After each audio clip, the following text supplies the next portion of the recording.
memang dulu tuh sering ada ungkapan tidurnya orang puasa itu ibadah ya katanya. Apalagi kalau dari subuh tidur sampai maghrib, akhirnya kelewat tuh zuhur kelewat, asar udah injury time. Secara medis bahwa kalau orang makan nasi katanya, ini kata Adira ya, itu gula darahnya naik. Nah, Yes. ketika gula darah naik, maka dia akan memompa insulin sehingga apa? Sehingga orang sangat craving untuk makan lagi. Kalau namanya hidup kan pasti diuji, Mas Faris. Yes. Berarti kalau udah nggak mau diuji, berarti ya udah mau check out berarti. Oke.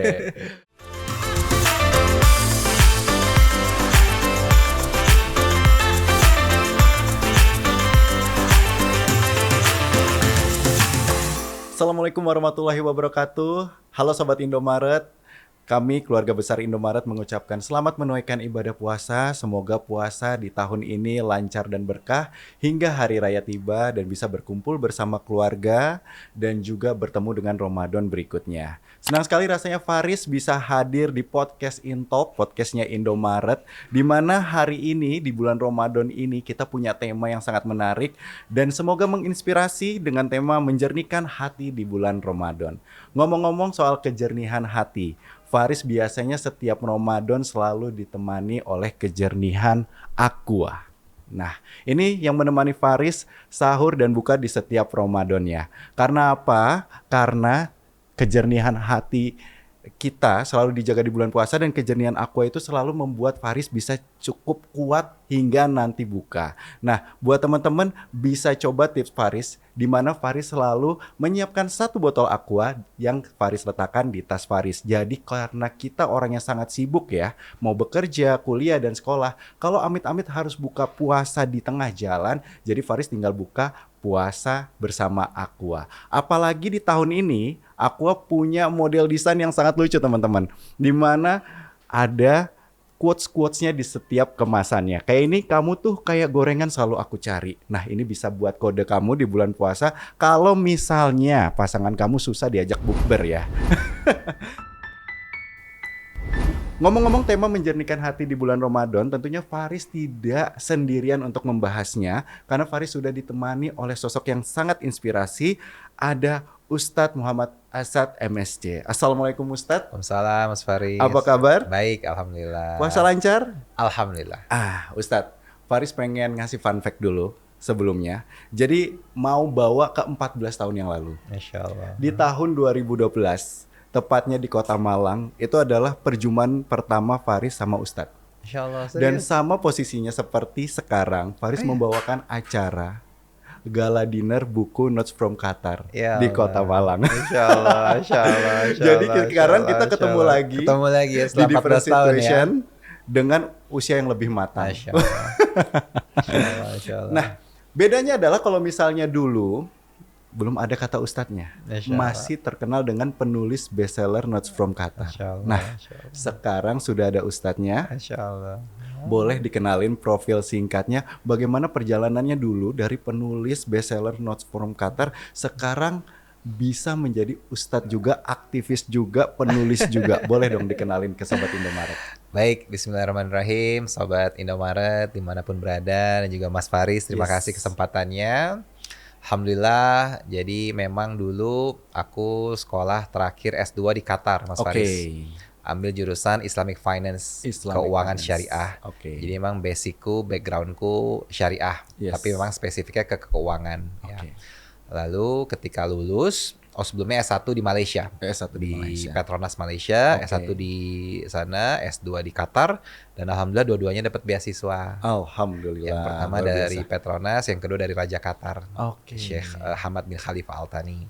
Oke. Nah, ketika di Qatar, nulis buku Di Qatarnya mulai di menulis buku. Qatar, makanya Oke. judulnya buku pertamaku itu yang alhamdulillah diterima oleh masyarakat. Yes. Judulnya Notes from Qatar.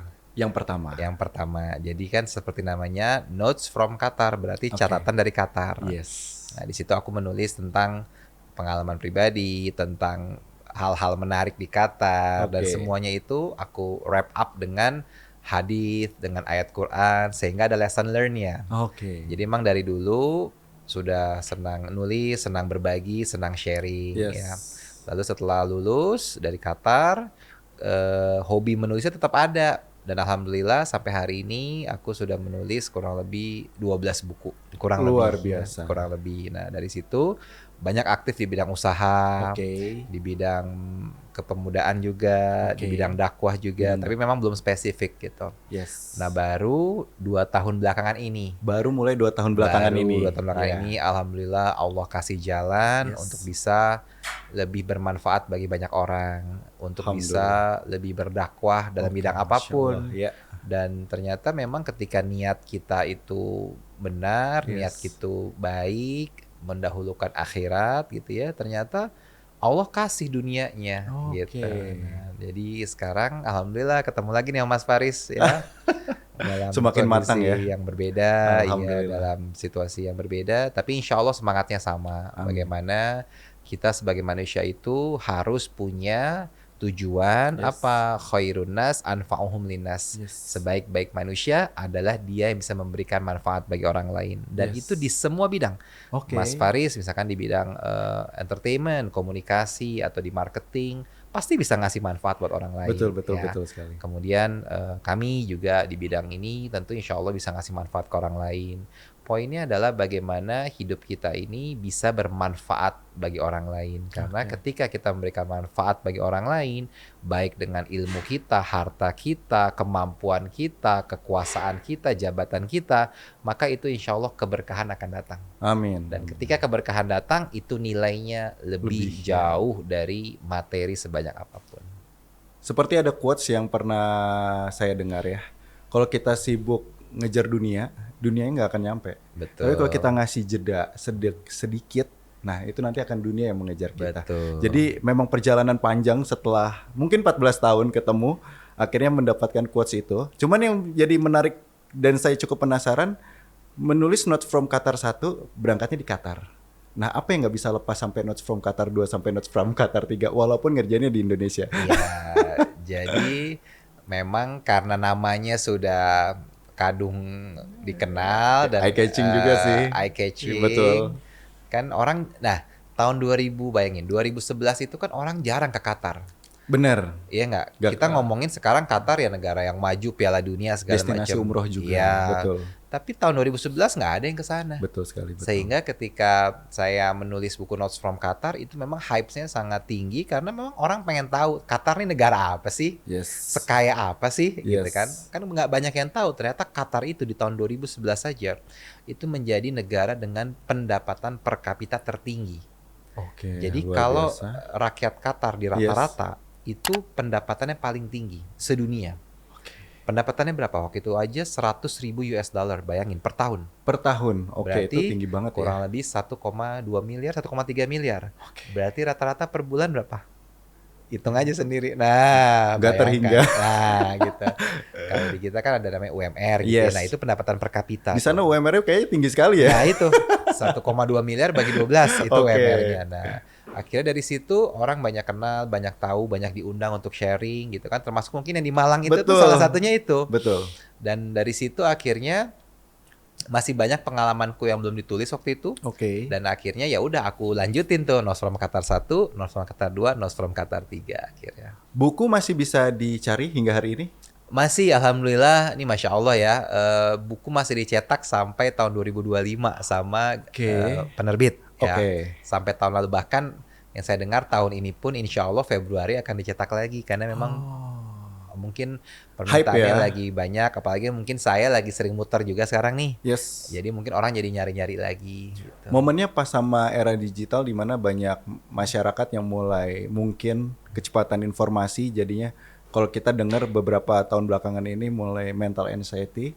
Kalau saya di tahun itu ketika baca Notes from Qatar sih masalahnya identity crisis ya. Di Yeah. tahun segitu saya harus ngapain. Tapi kalau sekarang mungkin kalau baca buku itu pasti kena sih. Masya Allah. Tiga-tiganya kasih. ya. Terima kasih. Semoga kalau digital ada pasti teman-teman saya rekomendasi untuk buku Notes from Qatar Ya. bisa dicari. Satu lagi yang saya pengen notes di perjumpaan kita dulu, selalu ditemani mama. Oh iya, ada mama waktu itu ya. Iya, Waktu iya, iya. seminar, waktu Iya, gala iya, dinner, iya, apalagi iya, di Kota Malang saya ingat bahwa Iya. acaranya nggak cuman ada 2 kursi untuk Pak Ustadz dan juga Iya. Ibu. Ibu sehat? Alhamdulillah sehat, alhamdulillah Alhamdulillah. sehat, alhamdulillah Tapi sehat. apa sekarang? Apa dulu belum nikah ya kalau dulu ya? Dulu tahun berapa itu kita? 2000? 2012. Oh, belum nikah Oh, dulu. jadi Iya. kalau sekarang Sekarang sudah nikah. Mama memang dulu tuh di beberapa kesempatan kalau kayak keluar kota yang mama belum pernah, yes. aku ajak mama gitu. Kebetulan waktu itu Malang kayaknya belum pernah ke sana, Oke. aku ajak. Sekarang udah jarang sih mama itu ikut, paling kalau ke Bandung dia suka Oke. sekali jalan-jalan. Oke. Kemudian biasanya aku juga ngisi kajian dari teman-temannya. Ya. Nah, itu mama ikut datang ngedampingin gitu. Ini pesan buat teman-teman ya, keberkahannya tuh selalu dapat restu dari orang tua. Nah ini dilihat dari Pak Ustadz waktu muda. Ganteng udah dari dulu teman-teman. Tapi nggak malu bawa orang tuanya, bawa ibunya kemanapun. Karena restu ibu itu yang utama ya Ustadz ya. Betul, betul. Nah ini langsung dihadirkan, maksudnya sebagai bukti bahwa anaknya juga nggak nakal. Tapi restunya juga ngalir. Nah Pak Ustadz, saya pengen nanya sesuatu. Karena kan tema kita Ramadan ya, Iya. menjernihkan hati di bulan Ramadan. Kesan apa yang Pak Ustadz dapat dari Ramadan di 3 negara beda? Satu di Indonesia, 2 di Malaysia, dan 3 di Qatar. Oke. Apa kesannya? Ya, alhamdulillah saya dikasih karunia Allah bisa merasakan di 3 negara Yes. itu ya. Dan bedanya mungkin kalau Indonesia dan Malaysia nggak beda jauh. Yes. Hanya beda sejam bukanya. Oh, Di Indonesia oke. jam 6, Malaysia biasanya jam 7 maghribnya. Oke. Biasanya tapi imsak bukan sahurnya pun, subuhnya pun kan lebih Dulu, lambat oke, ya. lebih lambat, ya. Kalau di Indonesia setengah 5 jam 5, di Malaysia tuh jam 6. Setengah Oke. 6 menjelang jam 6 baru subuh tuh selesai. Sebenarnya kayak sarapan orang Sebenarnya Jakarta pada sama, umumnya ya. Iya, sebetulnya kurang lebih sama. Nah, mungkin yang agak beda itu di Qatar. Iya. Di oke. Qatar itu ketika musim panas dia agak lebih lama kan waktunya ya. Dan Oke. panasnya itu kan terik ya kalau di Banget Qatar ya. itu. Jadi bukan Karena panas Timur Tengah seperti ya? di Indonesia, tapi panasnya itu panas yang masuk ke kerongkongan gitu Aduh. ya, yang panas deh pokoknya gitu, panasnya gatal gitu. Tapi ya alhamdulillah balik lagi ketika kita melaksanakan sesuatu itu niatnya karena Allah, Oke. semua itu jadi mudah sih. Oh. Meskipun pasti adjustment itu ada ya, tapi insya Allah kan kata Nabi juga innamal a'malu binniyat. Kalau kita berniat dalam beribadah, maka insya Allah kita akan mendapatkan apa yang kita niatkan. Secara budaya, kalau Indonesia kan keliling kita tabuh sahur, habis itu kalau misalnya sore wartakjil. Terus habis itu masuk taraweh mulai perang sarung. Iya. Selesai taraweh mulai nyari kumpulin tanda tangan agenda Ramadan. Iya. Nah, kalau budaya di Malaysia sama di Qatar sama atau enggak? Kalau di Malaysia kurang lebih sama. Oke. War takjil sih nggak ada, cuman emang kita namanya anak kampus dulu ya. Jadi jajanan mirip-mirip tuh di Indonesia sama Malaysia. Kalau di Qatar, apa ya? Qatar ini mereka bukan di war takjilnya, mereka tuh justru berlomba-lomba ngasih buka puasa gratis. Dan itu mewah. Oke. Betul, di Oh, masjid-masjidnya. Jadi mungkin beda ya. Jadi di masjid-masjidnya itu orang berlomba, orang-orang kaya Berbagi. di sana berbagi karena Luar mereka biasa tahu sekali. bahwa memberikan makan berbuka itu pahalanya sama dengan orang yang berpuasa kan. Betul. Jadi ya masya Allah, alhamdulillah dapat kesempatan itu gitu. Jadi merasakan betul berpuasa di 3 negara yang berbeda. Oke. Kita masuk ke sebuah topik ya, mulai masuk agak dalam, yaitu adalah sebenarnya banyak yang bertanya karena banyak orang sudah mulai biasanya setiap bulan puasa, entah itu puasa Senin Kamis. Nah, ketika masuk bulan Ramadan, kita berpuasa 30 hari. Sebenarnya apa yang membedakan kita puasa tidak di bulan Ramadan dengan di bulan Ramadan, Pak Ustadz? Baik, yang pertama, kalau berpuasa di bulan Ramadan itu jelas adalah perintah Allah. Oke. Jadi bedanya adalah Ramadan 30 hari ini adalah perintah Allah yang Allah turunkan di surat Al-Baqarah ayat 183. Oke. Ya ayyuhalladzina amanu kutiba alaikumus syiyam kama kutiba alal ladzina min qablikum la'allakum tattaqun. Oke. Jadi memang perintah puasa Ramadan ini langsung dari Allah. Langsung kita diperintahkan untuk berpuasa, dan yang Allah panggil ya ayyuhalladzina amanu, orang-orang yang beriman. Karena nggak semua muslim itu beriman. Ada yang hanya muslim, maaf KTP, gitu kan. Iya. Hanya muslim karena dari lahir. Oke. Tapi dia nggak puasa, nggak sholat. Maka Allah tidak memanggil yang itu. Yang Allah panggil adalah orang-orang yang beriman. Ya. Kenapa kita harus berpuasa? Ada di akhir ayatnya. La'allakum tattaqun. Nah, kalau kita ingin menjadi pribadi yang bertakwa, mendapatkan predikat takwa, maka kita harus puasa. Oke. Jadi itu bedanya. Nah, di luar bulan Ramadan ada nggak puasa? Ada. Ada Hmm. puasa Senin Kamis, ada Yes. puasa Daud. Ayyamul Bid, Iya. ada puasa Daud ya. Jadi memang puasa ini kalau dari zaman dahulu, Mas, itu sudah dilakukan juga oleh kaum-kaum yang lain sebetulnya. Makanya Allah perintahnya itu siam. Apa itu siam? Itu bukan hanya sekedar saum. Kalau saum itu cuma nahan lapar dan haus. Tapi ketika berbicara siam itu berarti menahan lapar, menahan dahaga, menahan hal-hal buruk, menahan emosi, menahan syahwat, menahan sesuatu yang memang tidak boleh kita lakukan atau biasa kita lakukan di bulan lain, jangan kita lakukan bulan Ramadan. Yes. Contoh menahan dari ngegibah, ngegosip, ya kan? Posting-posting yang mungkin bisa memancing keributan, nah itu Yes. kita tahan. Nah makanya makna dari Ramadan adalah bagaimana kita di 30 hari ini menjadi bulan training bagi kita untuk 11 tahun ke depan agar insya Allah kita keluar dari Ramadan ini sebagai pribadi yang bertakwa. 11 bulan. 11 bulan. Yes. Memang yang paling sulit nih adalah ketika kita berpuasa itu menahan emosi. Iya. Apalagi yang namanya orang zaman sekarang kalau lapar senggol dikit kena Benar. senggol dikit. Jadi kata yang pas adalah training. Betul. Training kita untuk 12 ke depan supaya lebih baik dan melihat dari 11 bulan sebelumnya hal apa yang sudah kita lakukan dan kita evaluasi buruk. Nah, di bulan Ramadan ini kita training.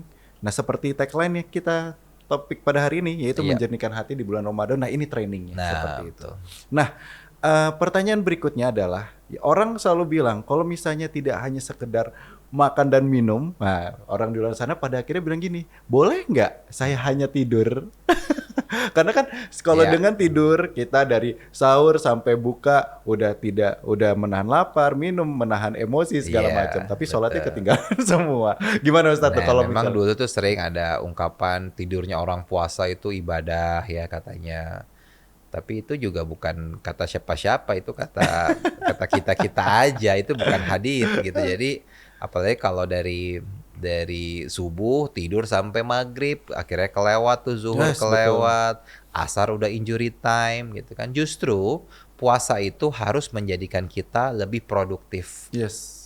Ternyata perang-perang besar di zaman Rasulullah itu dilakukan di bulan Ramadan dan menang. Salah satunya perang Badar, perang Khandaq, itu semua dilakukan di bulan Ramadan. Bayangkan, yang kita mikirnya Ramadan itu adalah waktunya tidur karena lemes ya. Iya. Tapi ternyata zaman dahulu Ramadan adalah waktu yang paling produktif untuk beraktivitas. Oke. Kenapa? Karena emosi kita terjaga, tubuh kita kan lebih sehat, Yes.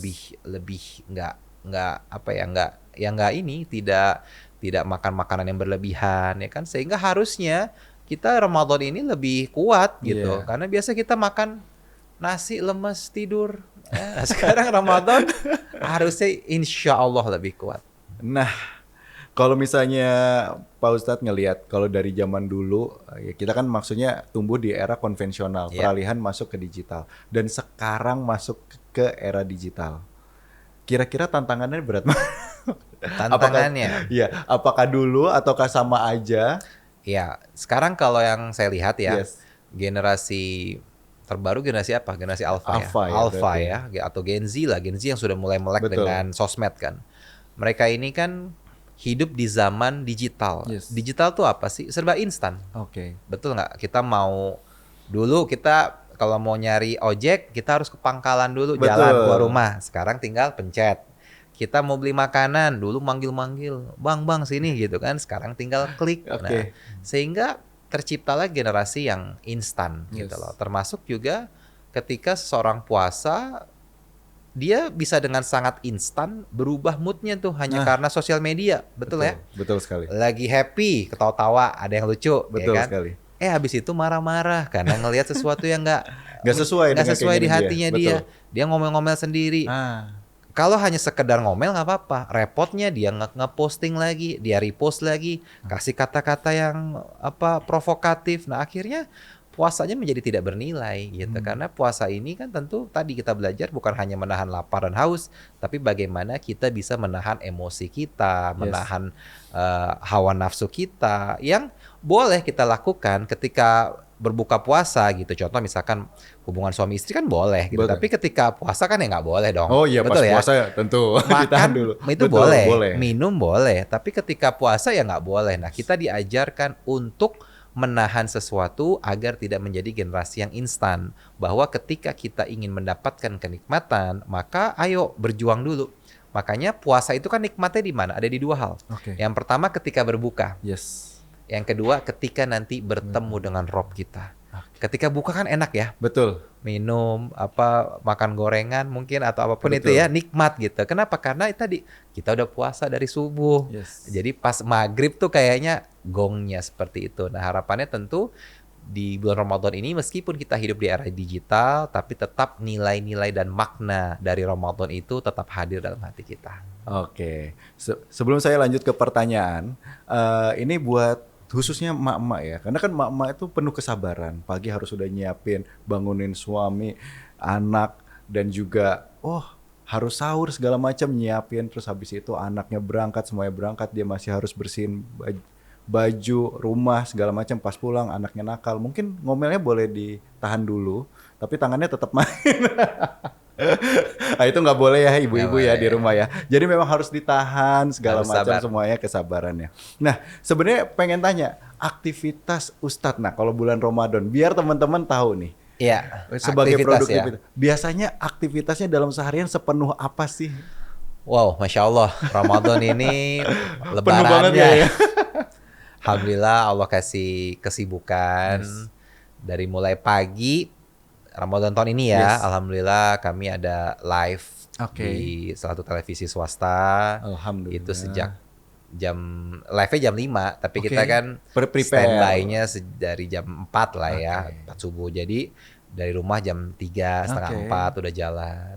Kemudian setelah itu ya ini Aktivitas daily ada podcast. daily Oke. podcast, terus kadang ngisi kajian Jumat, kajian zuhur perkantoran.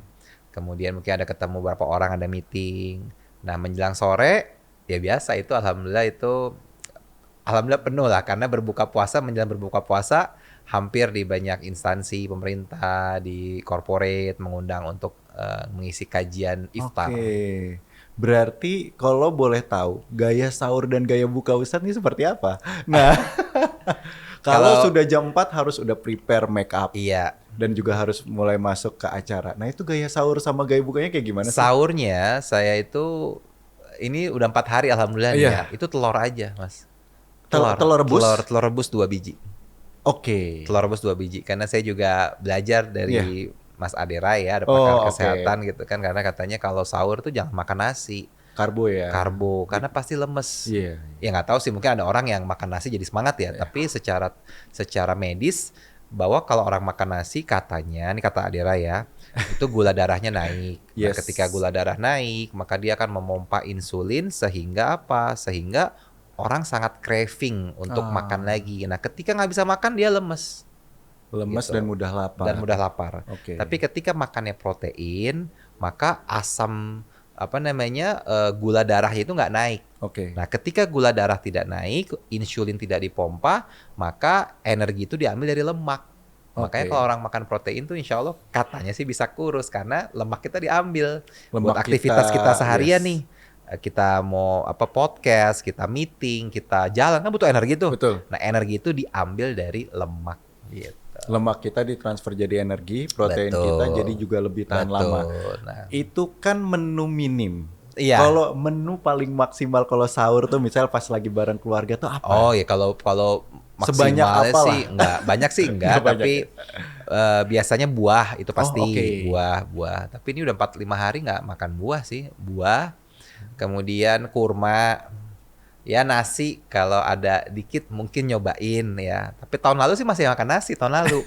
Makanya kan kita perlu selalu upgrade ilmu ya, jadi Yes. tahu bahwa tentang knowledge gitu. Ya lebih light sih. Kalau Oh, bukanya baru makan berat gitu. Oke. Itu makan nasi makan. Seberat-beratnya menu kayak gimana sih? Nasi Seberat-beratnya nasi makan, ayam masuk, daging kemarin makan, terus kopi juga minum sih. Oh, Habis oke. buka puasa masih kok, masih. Masih ya? Masih. Jadi kalau buka lebih light, maksudnya Oke. lebih lebih loose. Oke. Kalau sahur lebih light lah. Jadi Sobat Indomaret di rumah boleh praktekkan tapi bila mampu ya. Jangan langsung ekstrim telur 2. Nah, 2 karung. Nah, itu juga nggak berpengaruh apapun. Nah, karena banyak sekali orang biasanya sibuk puasanya baru mulai puasa, bangun tidur sudah mikirin takjilnya apa. Akhirnya lapar mata, Iya, takjil betul. semua dibeli, berbuka dengan satu tumpeng juga nggak baik ya. Akhirnya lemes, sholat maghribnya Betul, malas-malesan, betul. hingga taraweh, witirnya juga kelewat Nah, seperti itu itu. nggak boleh. Sebenarnya yang dikhawatirkan seperti itu. Ya, Nah, ngomongin soal puasa, berarti nggak lepas juga kita ngebahas soal Idul Fitri. ya, Nah, sebenarnya selalu kita mendengar bahwa Idul Fitri selalu disematkan dengan makna kembali, Ya. kembali ke fitrah. Sebenarnya kalau misalnya boleh dijelaskan ke Sobat Indomaret, makna sesungguhnya itu sebenarnya apa sih, Ustadz? baik. Dari namanya saja kan Idul Fitri. Idul Fitri. Aid itu kan kembali. Ya, Yes. tadi seperti Mas Rizal sampaikan. Fitri ya fitrah. Oke. Kembali kepada kesucian, kembali kepada kebersihan. Karena ketika kita berpuasa Ramadan, janji Allah apa? Man shoma Ramadan imanan wahtisaban ghufira lahu ma taqaddama min dzambi. Ketika seseorang berpuasa hanya dengan mengharapkan ridho Allah dan dengan penuh keimanan, maka seluruh dosa-dosanya diampuni. Jadi narasinya adalah ma taqaddama min dzambi. Ma itu kalau dalam bahasa Indonesia semua. Jadi semua dosa-dosa kita, kan kita banyak dosa nih ya, Yes, semuanya betul. nih ya. Muka-muka berdosa semua ini ya. Jadi ketika kita puasa di bulan Ramadan, pure hanya mengharapkan ridho Allah, maka insya Allah dosa-dosa kita dihapuskan oleh Allah. Sehingga ketika kita nanti keluar dari bulan Ramadan, maka dosa-dosa kita dihapuskan dan kita kembali fitrah. Tentunya maka harus menjalankan puasa di bulan Ramadan dengan sungguh-sungguh. Betul. Nah, pertanyaannya, di luar sholat, di luar aktivitas puasa, masih menyempatkan waktu di tengah kesibukannya untuk membaca Al-Quran kah Ustadz? Nah, kalau ada waktu, di waktu sibuk itu di waktu kapan sih? Seperti itu. Baik, kalau baca Al-Quran itu kapanpun kita Yes. bisa kita baca. Oke. Tidak harus dari mushaf Al-Quran, kalau bisa bagus. Tapi sebisa mungkin minimal dari handphone kan ada. Betul, pocket ya. Pocket aja, handphone buka satu hari satu ayat minimal. Yes. Satu juz kalau bisa.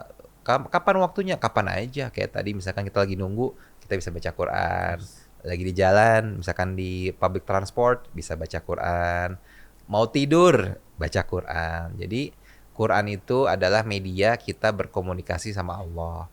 Ketika kita tidak mau baca Quran, berarti kita nggak mau ngomong sama Allah, nggak mau curhat sama Allah, dan Allah pun nggak mau ngomong sama kita. Kan rugi banget. Betul, betul. Mendingan kita, ayo, nggak harus banyak. Allah itu tidak ingin memberatkan hambanya, dan Islam itu sangat mudah. Islam itu mudah, tapi tidak dimudah-mudahkan. Jadi maksudnya, satu hari satu ayat boleh nggak? Boleh, nggak apa-apa. Oke. Islam itu selalu melihat berproses dan berprogres. Nah, yes. Jadi hari ini harus lebih baik daripada kemarin. Betul. Kalau kemarin kita nggak baca ayat Quran, hari ini baca. Nah, Kalau kemarin baca satu ayat, hari ini baca 2 ayat. yes. Langsung ke 10 ayat, jangan. Nanti kita tobat, nggak mau baca Quran lagi misalkan. Ya kan? Atau dari satu ayat langsung lompat ke 100, jangan. Udah bertahap aja. Sama kayak kita sedekah gitu. Kita biasa sedekah 2.000 ya. Yes. Tiba-tiba kita sedekah 2 juta. Itu pasti besok mungkin nggak mau sedekah lagi. Karena ngerasa, wah uang saya udah habis nih. Kan gara-gara All in. sedekah, saya jadi nggak bisa jajan, nggak bisa apa. Sehingga di otak Betul. dia munculnya adalah kalau sedekah nggak bisa jajan. Betul. Padahal poinnya bukan di situ. Poinnya ayo kita sisihkan harta kita agar semakin berkah. Nah, itu memang pertanyaannya tadi saya pengen tanyakan karena awamnya orang ketika misalnya dia yang 11 bulan lalu sibuk dan pengen di bulan Ramadan ini mulai membaca kembali Al-Quran, mulai sedekah. Ya. Ketika masuk ke majelis atau kajian atau misalnya kembali ke masjid, Ya. cuman baca satu ayat langsung disenggol sama temannya. Masa satu ayat doang? Ayo ikut langsung 1 juz. Waduh. Atau bisa sedekah mulai rutin 2000 tiba-tiba temennya senggol. Sebenarnya kan lingkungan ya Ustadz ya. Iya, Tapi betul. ternyata diperbolehkan Boleh. selama hati kita kuat mengikhlaskan juga apa yang bisa diamalkan, karena kembali lagi seperti kata Pak Ustadz, Ramadan itu training. Betul. Jadi satu nanti tumbuh satu, tumbuh satu. Alhamdulillah kalau misalnya di akhir bisa 1 juz, bahkan bisa tamat ya Ustadz ya. Betul, insya Allah. Nah, biasanya, nah kalau Lebaran atau Idul Fitri, Ustadz aktivitasnya ngapain? Aktivitasnya Masih sibuk juga kah sampai Idul Fitri ini? enggak. Tapi alhamdulillah di hari Idul Fitri juga udah ada jadwal Oke. khutbah Idul Fitri. Setelah itu seperti masyarakat pada umumnya sungkeman sama orang tua, terus minta maaf ke keluarga-keluarga, silaturahim itu yang paling penting kan. Oke, betul. Ketemu keluarga, karena kita kan kadang baru bisa ketemu keluarga setahun sekali waktu Idul Fitri atau pas ada nikahan, biasa keluarga Betul. besar gitu ya, kurang lebih sama lah semuanya. Nah jadi momen itu adalah momen yang paling baik untuk kita bisa berkumpul kembali, dan kata Nabi kan salah satu pintu rezeki adalah menyambung tali silaturahim. Betul sekali. Jadi misalkan kita ketemu saudara lama, bukan saudara lama, saudara udah lama gitu Betul ya. Tiba-tiba dari situ ada obrolan kerjaan ke rezeki. Nah, seperti itu. Jadi Betul, memang nggak banyak berbeda dibanding masyarakat umumnya. Insya Allah momen Lebaran itu adalah momen terbaik untuk kumpul-kumpul, untuk silaturahim, dan untuk kembali merekatkan persaudaraan. Sebenarnya dari sini obrolan kita penasaran. Iya. Tips untuk mencari pasangan Ustadz itu seperti apa ya? Maksudnya Oh. ketika bulan Ramadan sibuk, terus Idul Fitri sudah ada agenda. Nah ini kan berarti yang harus diperkuat adalah istri yang nge-support segala macam. Nah ini tipsnya supaya dapat istri yang mengerti gimana nih? Nah itu banyak doa kalau itu. Ya, Harus didoain ya Ustadz harus ya? doa, banyak doa. Itu tipsnya, nggak ada tips lain, banyak doa. Semoga Allah pertemukan dengan jodoh yang terbaik. Amin. Nah habis itu, ini pertanyaan receh. Apa hukumnya bila kita misalnya sudah lebaran, habis itu di keluarga menanyakan sesuatu yang menyenggol hati kita? Udah punya pacar belum? Udah kerja belum? Kapan nikah? Kapan maju wali kota? Oh enggak ya itu ya. Nah itu bagaimana tuh Ustadz? Kita habis merayakan hari raya, tiba-tiba disenggol pertanyaan kita. Nah Ya memang kalau ada duit kasih THR kayak yang nanya ya, itu udah pasti diam. Langsung diam ya? Langsung diam. Ya, apalagi kalau tante-tante ya kan dikasih, insya Allah. Ya Allah, solehnya anak tante misalkan ya, udah habis itu nggak nanya. Tapi kalau memang ditanyakan ya balikin aja gitu, mohon doanya. Biasanya kan seperti itu. betul Misalkan sekali. kapan nih kok belum nikah Mas Rizal, atau kapan nih Yes. calonnya dibawa gitu. Betul. Iya tante, mohon doanya ya. Tante doain dong, jangan nanya aja. Yuk doa bareng-bareng langsung semuanya. Gitu. Jadi poinnya intinya minta doa ke siapapun. Oke. Nah, Sobat Indomaret, jadi ketika menjelang Lebaran tiba, itu kan pasti aktivitas silaturahmi dan juga makan-makan bersama, ketupat, opor, semuanya muncul, rendang pun muncul. Nah, kita butuh teman yang menemani makan kita. Tentunya kalau misalnya Faris sama Pak Ustadz nih selalu ditemani Aqua. Nah, karena kejernihan Aqua yang menemani Ramadan kita hingga nanti Lebaran tiba, dari kemasan kecil besar mau teman-teman bawa untuk silaturahmi, taruh dalam mobil sambil makan bersama-sama. Nah, ini Aqua bisa selalu menemani hingga hari raya tiba. Jadi jangan lupa Ramadan kalian juga ditemani oleh Aqua. Oke, Pak Ustadz, ini beberapa pertanyaan. Baik. Ini yang suka sering ditanyakan, tapi nanti di akhir segmen ada pertanyaan dari netizen atau teman-teman Sobat Indomaret yang udah menanyakan, karena kita ada buka konten, jadi teman-teman bisa bertanya. Nah, banyak orang yang bilang puasa bikin asam lambung. Nah, tadi kan Pak Ustadz bilang, wah saya cuman sahur 2 telur, bahkan kalau misalnya sebelum taraweh atau berbuka sempat minum kopi. Setuju atau enggak Ustadz?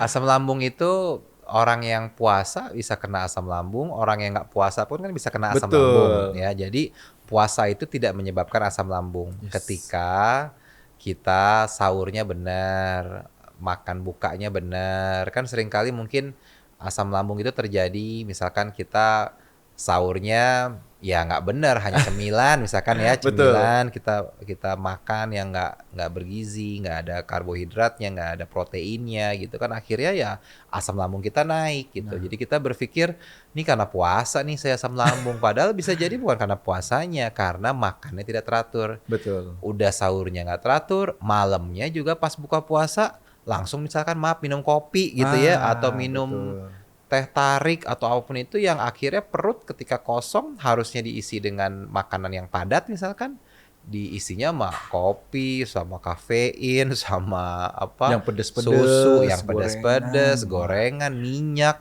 Ya kaget. jelas itu. Jadi bukan karena puasanya tapi memang karena kita tidak bisa menjaga dengan baik. Oke. Pak Ustadz orang yang setuju kalau puasa disambi olahraga waktu saat mau menuju berbuka kah? Atau pas setelah taraweh atau enggak?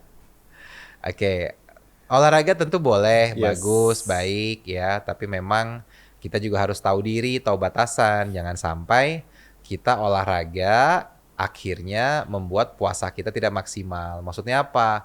Pagi-pagi kita udah sepedaan misalkan 50 kilo gitu kan, nah itu udah keringetan, ekstrim, Ekstrim. jangan. Jadi kita Yes. tahu, kalaupun mau olahraga berarti misalkan setengah jam sebelum berbuka. Yes. Itu pun olahraga-olahraga ringan, misalkan mungkin lari-lari kecil, atau mungkin kalau mau nge-gym juga bagus kan Oke. setengah jam sebelum buka. Tapi tentu kita harus tahu Kondisi tubuh ya. kondisi tubuh kita Yes, gitu. betul. Jangan sampai, karena kan kalau kita berpuasa berarti kan kita dehydrated ya. Betul, Jadi kita betul sekali. kekurangan air. Jangan sampai kita olahraga kekurangan air, yang ada apa? Bisa kolaps kan nantinya. Kembali lagi seperti halnya puasa, saum ya, artinya kita harus tahu Ya, kadar tubuh kita masing-masing ya. betul.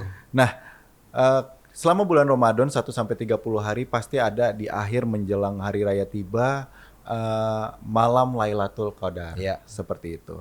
Nah, sebenarnya apa sih perbedaannya kalau ketika kita berpuasa, berdoa di hari pertama hingga hari ke-20 dan 10 malam terakhir? Ya, itu kan tadi ada ditanyakan malam-malam mustajab ya Betul, untuk untuk berdoa. berdoa ya. Nah, jadi memang bulan Ramadan ini adalah waktu terbaik kita untuk berdoa, Mas Oke. Faris. Kenapa? Karena siang dan malamnya adalah waktunya mustajab berdoa. Dan semuanya, kita berbicara tentang ketika bulan Ramadan, Yes. maka seluruh waktunya adalah waktu mustajabnya untuk berdoa gitu. Karena kata Nabi SAW ada 3 kondisi bagaimana orang akan dikabulkan doanya. Yang pertama, pemimpin yang adil. Oke. Yang kedua, orang yang berpuasa sampai waktu berbuka. Oke. Yang ketiga, orang yang dizolimi. Oke. Nah, kalau kita bicara pemimpin kan pemimpin negara, pemimpin pemerintahan, mungkin nggak semua orang bisa punya kesempatan itu. Betul. Ya. Tapi kalau orang berpuasa kan semua orang berpuasa, kita punya kesempatan mendapatkan sekali. golden ticket untuk dikabulkannya doa kita, Yes. gitu ya. Nah, kalau misalkan yang ketiga tadi dizolimi, berarti kalau kita ngerasa nggak puasa ya udah kita jadi orang dizolimi aja biar dikabulin doanya gitu. Cari-cari kan. dong, berarti Cari-cari ya. nyari-nyari Tapi dong kan ya. itu nggak bagus juga. Oke. Makanya yang terbaik adalah puasa. Nah, malamnya itu pun sangat mustajab. Oke. Apalagi ketika sepertiga malam terakhir, waktunya tahajud. Betul Karena kata Nabi SAW juga, ketika tahajud di sepertiga malam terakhir, Allah turun ke muka bumi seraya berkata, siapa saja dari hambaku yang berdoa kepadaku, Oke. akan aku berikan. Siapa yang meminta kepadaku, akan aku perkenankan. Dan siapa yang memohon ampunan dariku, akan aku ampuni. Dan itu terjadi setiap malam. Berarti waktu mustajabnya di bulan Ramadan ini berbeda dengan bulan-bulan lain, Mas. Jadi Yes. waktu mustajab di bulan Ramadan adalah 24 jam. Oke. Kapanpun kita meminta kepada Allah, maka Allah akan kabulkan doa kita.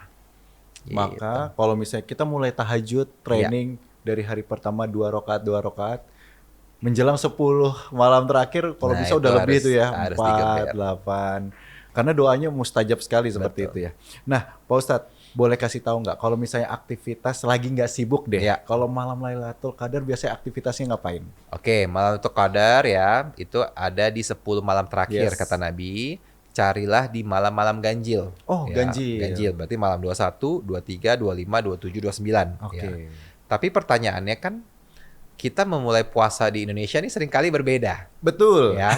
Jadi bisa jadi malam 21 kita adalah malam 22 saudara kita yang lain. Saudara kita yang lain, betul. Malam 23 aja saudara kita, bisa jadi dalam malam 24-nya kita. Nah, sehingga bagaimana yang cara amannya? Ya kita 10 malam terakhir ibadah, udah Betul itikaf sekali. ya. Ada satu doa yang Nabi ajarkan ketika datang 10 malam terakhir bulan Ramadan. Apa itu doanya? Allahumma innaka afuwun karim tuhibbul afwa fa'fu anni. Katanya, ya Allah, Allahumma innaka afuwun. Ya Allah, sesungguhnya Engkau Maha Pengampun ya. Fa'fu anni, maka ampunilah dosa-dosaku. Allahumma innaka afuwun tuhibbul afwa fa'fu anni. Tuhibbul afwa, Engkau Maha Pengampun. Engkau menyukai pengampunan. Fa'fu anni, maka ampunilah aku. Jadi ini doa yang sangat indah sekali. Saya itu apa yang kita lakukan? Tarawih jangan ditinggal ya, karena yang namanya Lailatul Qadar berarti malam Lailatul Qadar mulai dari maghrib. Nah, dari maghrib sampai subuh adalah malam Lailatul Qadar. Gitu. Jadi perbanyak tadi doa, tahajud dan sedekah. Luar biasa. Nah, bayangin sedekah kalau di malam Lailatul Qadar nilainya berarti 1000 bulan, Mas Faris. Berarti berapa? 83 tahun kurang lebih. Hanya sedekah 100.000 sekali, tapi nilainya kita seolah-olah 83 tahun sedekah 100.000. Luar biasa sekali. Artinya bukan di luar malam Lailatul Qadar tidak sedekah, tidak tahajud dan tidak tarawih, tapi menuju 10 malam Lailatul Qadar itu malah kita bisa lebih dimaksimalkan seperti itu. Nah, pertanyaan sebelum kita bincang-bincang sama netizen, pertanyaannya kan kalau tadi di awal kita sempat singgung puasa Ramadan untuk orang yang beriman, artinya yang tidak KTP atau misalnya yang hanya Islam aja tapi nggak pernah melakukan apapun secara KTP atau identitas. Nah, buat teman-teman yang sekarang lagi patah hati, nggak punya pekerjaan, galau, lagi di posisi titik terendah, dan saya tahu pasti Ustadz pernah berada dalam posisi itu. Maka bagaimana kita memaknai Ramadan, apa yang harus kita lakukan di Ramadan? Buat teman-teman yang asmaranya lagi gagal, karirnya lagi gagal, atau bisnisnya belum menunjukkan hasil. Maka Ramadan ini menjadi titik apa itu, Ustadz? Baik. Memang yang namanya ujian itu terjadi kepada semua Betul hamba sekali. Allah. Tidak ada hamba Allah yang tidak diuji. Betul. Bedanya adalah di bentuk ujiannya. Ada yang diuji di pekerjaan, ada yang diuji di karir, ada yang diuji di jodoh, ada yang diuji dengan orang tuanya, ada yang diuji sama pasangannya, semua diuji. Nah, bulan Ramadan ini menjadi momentum terbaik bagi kita untuk bisa merefleksikan itu, bahwa ternyata Allah memberikan ujian kepada seluruh hambanya. Tujuannya bukan untuk menghancurkan, tapi tujuannya untuk menaikkan level keimanan, menaikkan derajat. Karena tidak ada ujian yang bukan untuk menaikkan derajat orang. Ketika kami ada di posisi misalkan di titik seperti ini pun ujiannya Masya Allah. Tapi kan orang lain melihatnya hanya dari luar kan. Betul. Wah, dia begini, dia begitu. Tapi kan nggak ada yang tahu. Betul. What's happening inside gitu kan. Jadi bagaimana setiap orang itu harus bersyukur atas apapun yang diberikan. Misalkan, waduh jodoh susah nih. Tapi Allah kasih pekerjaan yang baik. Betul. Berarti apa? Allah kasih rezeki kita. Betul. Allah mungkin ingin kita lebih banyak berbakti kepada kedua orang tua. Betul. Ya, sehingga Allah kasih seperti itu. Atau kita pasangan baik, tapi rezeki kita kurang baik. Berarti apa? Allah kasih kita ketenangan, memiliki pasangan yang baik, yang solihah.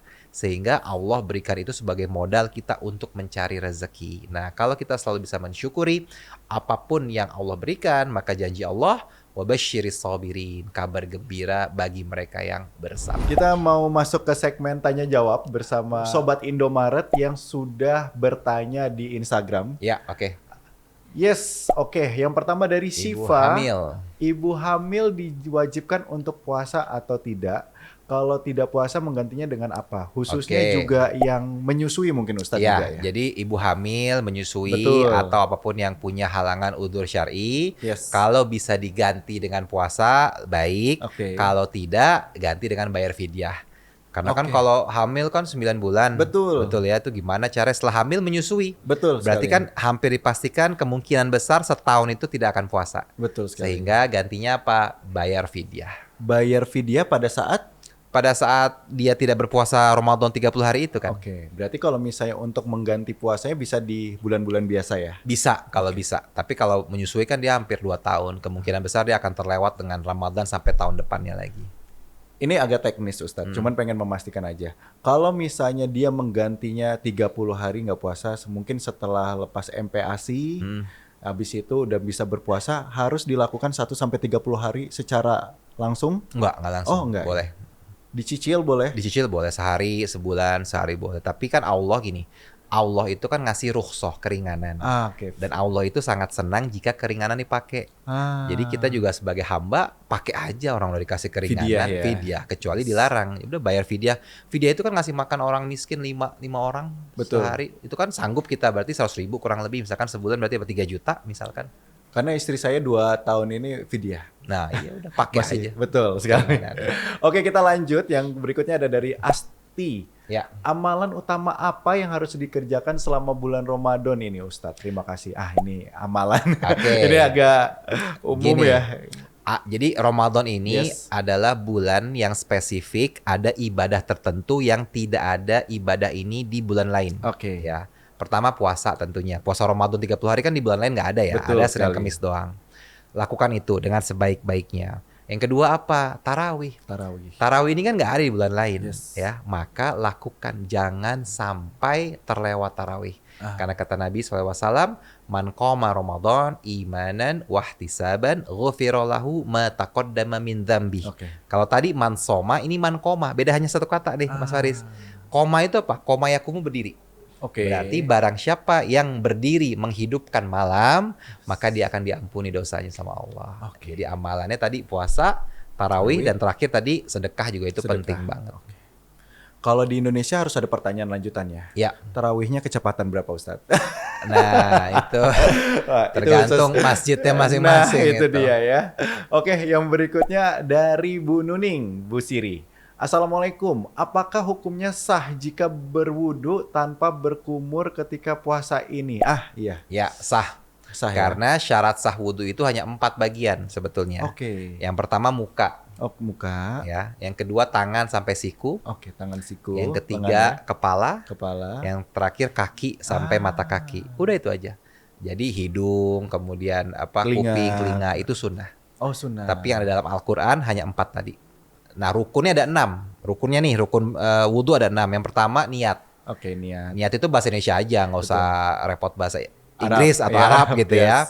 Yang kedua tadi muka. Yang ketiga tangan sampai siku. Yang keempat kepala. Baru yang kelima kaki. Yang keenam tertib. Jadi berurutan. Nggak boleh kaki dulu, baru muka. Gitu. Tetap 3 kali tapi Ustaz. 3 kali. Siap. Jadi itu ya sudah terjawab. Ya. Kalau misalnya teman-teman masih melakukan tetap berkumur selama bulan Ramadan, nggak ada masalah? Nggak apa-apa, asal jangan sengaja ditelan aja. Ketelan. Kemudian ada dari Yuan Riki. Permisi Pak Ustadz, misal tidak lupa sahur tapi tetap mau puasa, itu puasanya sah tidak? Ya. Tidak lupa sahur. Tidak sahur atau lupa sahur, tetap sah. Lemes aja dikit. Asal tahu ya kondisi hari itu kita lagi berat kah? Sah itu sah. Sahur itu bukan syarat sah puasa, tapi ada keberkahan di waktu sahur. Betul sekali. Dan yang terakhir dari Afid Putri. Ustadz, gimana caranya kita bisa belajar ikhlas dengan semua cobaan yang kita dapatkan? Saya mau tanya dulu, apakah Ustadz juga masih belajar ikhlas hingga saat ini? Pasti dong, pasti. Karena hidup kan tidak selamanya sesuai dengan yang kita inginkan. Betul sekali. Ya kan, misalnya kita nih mau dapat kerjaan ini, ternyata nggak dapat, kan keikhlasan diuji. Ya kan? Keikhlasan itu kan diuji ketika kita menginginkan sesuatu, tapi Allah nggak berikan. Yang pertama. Yang kedua, kita tidak menginginkan itu, tiba-tiba Allah berikan. Ya, tentu yang pertama sesuatu yang menurut kita menyenangkan, rezeki, uang, mobil, pekerjaan. Yang kedua kan sesuatu tadi ujian. Betul. Ujian kan kita nggak mengharapkan. Siapa yang mau? Mau sendal hilang, siapa yang mau kejedot, kan nggak ada yang mau. Ya, berarti kan ini bentuk ujian. Betul. Nah, keikhlasan ini diuji di 2 hal tadi. Tapi kalau kita yakin bahwa setiap ujian itu kata Nabi adalah tanda cintanya Allah. Kata Allah, kata Nabi SAW, Innallaha idza ahabba qauman ibtalahum. ketika Allah mencintai seorang hamba, apa yang dilakukan? Ibtalahum. Allah akan uji hamba tersebut. Nah, Sehingga ujian ini adalah love language-nya Allah, tanda cintanya Allah. artinya Bu Afita Putri, kalau misalnya sekarang masih belajar ikhlas, artinya masih diuji, berarti itu tanda cinta Allah buat Betul. Ibu. Dan kalau misalnya udah nggak ada ujiannya, wah Malah repot berarti kalau namanya hidup kan pasti diuji, Mas Faris. yes. Berarti kalau udah nggak mau diuji, berarti ya udah mau check out berarti. Oke, oke. Sepertinya sudah sangat panjang ya, Sobat Indomaret. Kita sudah membahas tentang menjernihkan hati di bulan Ramadan. Tapi mungkin sebagai closing statement dari Pak Baik. Ustadz, pesan buat teman-teman yang menjalankan bulan Ramadan di tahun 2026, silahkan berikan pesan Pak Ustadz. Baik, bismillahirrahmanirrahim, Sobat Indomaret dimanapun berada, Ramadan adalah bulan yang sangat mulia. Bulan yang penuh dengan kebaikan, penuh dengan keberkahan, penuh dengan berbagai amal soleh. Maka jangan sia-siakan Ramadan ini. Ramadan hanya 1 bulan loh. Dari 12 bulan, Allah kasih waktu hanya 1 bulan kita untuk mengupgrade diri kita, untuk menghapuskan dosa-dosa kita, untuk menaikkan derajat kita. Maka jangan sia-siakan Ramadan ini yang hanya 1 bulan. Perbanyak amal ibadah, perbanyak istighfar, perbanyak lakukan amal soleh, sehingga kita akan melewati Ramadan dengan penuh kebaikan, dan insya Allah di akhir Ramadan nanti kita akan diampuni segala dosa-dosanya. Karena kata Nabi SAW, sungguh rugi orang-orang yang mendapati Ramadan, bertemu dengan bulan Ramadan, tapi di akhir Ramadan dia keluar dari bulan Ramadan tanpa Allah ampuni dosa-dosanya. Luar biasa sekali. Terima kasih Pak Ustadz Terima sudah kasih, Mas menyempatkan Faris. waktunya di podcast Terima Intalk. kasih. Semoga menginspirasi, berkah buat kita semua, buat Sobat Indomaret semua. Dan ingat bahwa Ramadan adalah proses dan juga training. Jadi teman-teman diharapkan di bulan Ramadan ini bisa training dari sedikit demi sedikit menjadi lebih baik. Seperti halnya Faris yang selalu Ramadan ditemani oleh Aqua. Pak Ustadz juga ditemani Aqua.